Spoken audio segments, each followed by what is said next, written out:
Boaz here. Well, another day getting after it. Beautiful first day. And as the fall comes up, we're now in the process of harvesting wood in order to heat the homes. I've been able to clean out the wood stove. I just got to sweep the chimney and put some silicone caulking in, as well as that fiberglass mesh around the seal of the door, and I'll do a video on that in great detail in terms of the tools that I use and the things that I even put back, because if there's a calamity or something, you may not be thinking about the sealant for the stove or an extra section of pipe that you may need, and if one of those pieces are not there, your whole wood stove is inoperable. So you want to make sure that not only do you have the tools to fix a wood stove in a grid down situation, but the supplies necessary to last you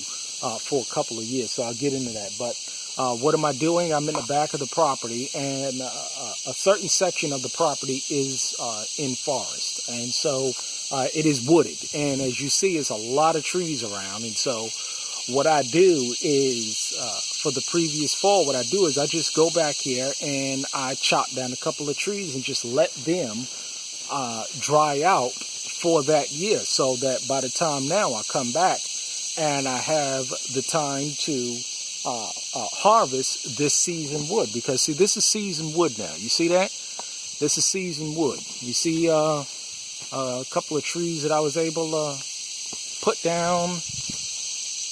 Another one over there. So, it's a good idea to go ahead, cut down some trees, and just let them lay there for the year.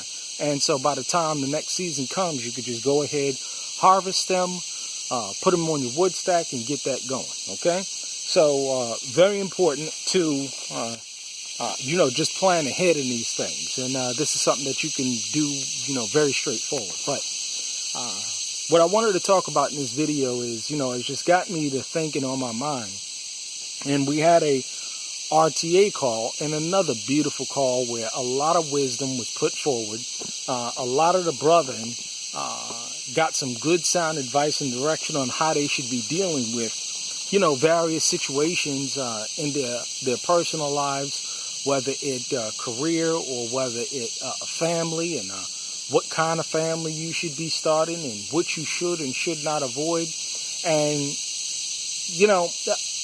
you come to somebody and you seek advice, you seek counseling, and you receive that advice and the counseling. Now, the whole idea of you going to that person to receive instruction is that because you found that person to be wise, you found that person to be informative in the area that you're having a struggle in. So you would think the name of the game is to implement the instructions that you're receiving. Now, a lot of people, and it happens to me personally, that, people will call up and they will ask me for advice on various issues, and I'll give them, listen here, this is my experience, or this is what, how you should be moving. And it's amazing how a lot of people will go and do the exact opposite of the advice that you've given them. And then when the situation goes south, they come back and they ask you for more advice. And this is a broke thought process. I mean, personally, if I don't want somebody's advice, I'm not going to ask them for it. I'm just going to do what I want to do and just deal with the consequences. However, if you're going to somebody and you're asking them for wisdom, guidance, counsel, instruction, do what they said do. And then you come back, and then what you've done doesn't work, and then you want the person to fix the problem that you've got yourself in originally when they told you how to deal with the situation. It wastes that other person's time, and it makes you look schizophrenic. It makes you look double-minded. It makes you look unstable. It makes you look like you're wasting their time, which in actuality you are. You're wasting these people's time. So, in conclusion, I'm going to make this very long. If you call up somebody or if you get instruction by a person that you feel is more wiser and more, and don't get instruction from your peers. I mean, the last person that I'm going to get counsel from in certain areas is a peer. Or definitely somebody younger than me. I don't give a damn if they're elder. There's nothing that you can teach me about nothing.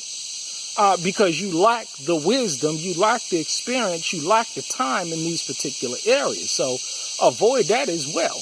But again, if you're going to get instruction, apply that instruction, because people ain't got time to waste. People ain't got time to fix the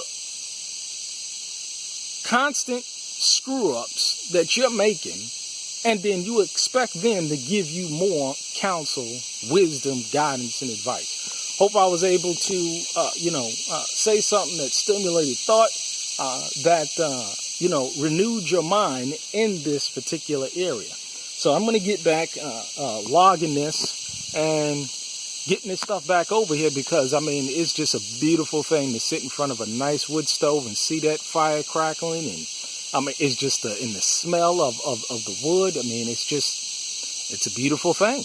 I look forward to the fall. But you stay blessed. Shalom.